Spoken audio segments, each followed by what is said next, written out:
Bob has been fiddling with computers since he was a kid and knows them pretty well.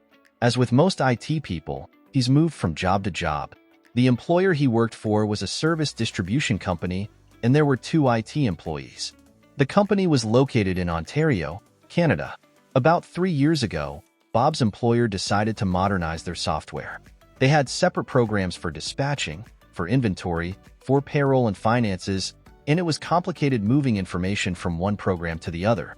They decided to get an ERP, Enterprise Resource Planning program, and Bob recommended one that he knew inside out from a previous employer.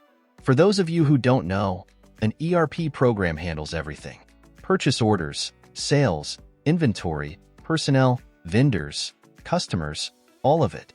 You can run a report and find out which customer has bought the most part ABC in the last year, which salesman has improved his numbers the most, which vendor has the fastest delivery time, which shipper packed the most orders. Everyone in the company used the ERP program, but it was very complicated, and they used the aspects of it that related to their position. For example, the receiver would accept a shipment, verify the quantity, confirm it was received, and the inventory stats would be available to the salespeople if they wanted to look up how many were on hand. The receiver didn't care what the price was or who the vendor was, he just did his job. Bob was run ragged during the implementation process, but he managed to train most of the employees on their aspects, and after a few months, everything was running fairly smoothly. Bob still got tickets for tweaks in the operation of the software and occasional hardware IT issues. Then the company decided to expand their footprint and was marketing into different time zones. That messed things up. Atlanta, Canada is 90 minutes early, so if someone sent an email or an order at 8 a.m. their time, it would arrive at 6:30 a.m. Ontario time. Pacific Canada is 3 hours late, so an email sent at 3 p.m. Vancouver time would arrive at 6 p.m. This stretched out the day. So many staff came in early and worked late. Bob would arrive at 8 a.m., and there would be people that demanded his immediate assistance and were annoyed that he didn't respond instantly, even though their request was submitted before his start time. Same with late in the day. His phone would ring at dinner time with people that wanted help right now. They decided to stagger his and his IT colleagues' shift times. Bob would start at 6 a.m. and work till 2:30, and his colleague would start at 10:30 a.m. and work till 7 p.m. Bob's colleague had kids and refused the shift change. The employer insisted. The colleague quit. That meant that Bob was the only person in the IT department. The employer said they would look to hire a new IT guy, but they had trouble finding one that knew the ERP system, and they were offering well under a market value salary. Bob asked for a raise and was denied. Then he wanted overtime, and the employer told him that as an IT specialist, he was exempt from overtime laws in Ontario. Bob looked it up, and the employer was correct.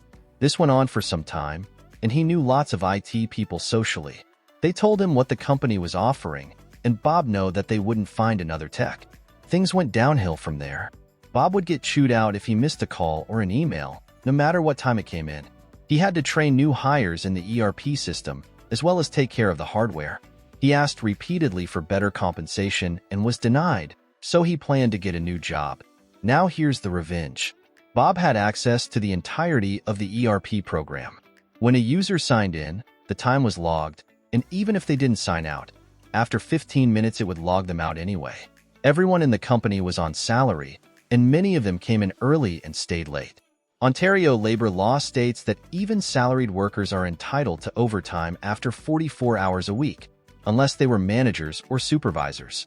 So Bob jumped into the program and ran a report for each employee that wasn't a manager, all the way back to when the ERP program was started. Then he reached out to an employment lawyer and got the okay to refer employees to him. Bob lined up another job, and after he left, every employee in the company got an email with an Excel sheet showing the hours they had put in past 44 hours a week. The subject line said, "You're legally entitled to overtime pay," and the body of the email was the lawyer's name.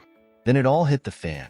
Almost every employee authorized the lawyer to negotiate with the company on their behalf, and the company had to pay a ton of money. All the company had to do was pay Bob for the extra work he put in.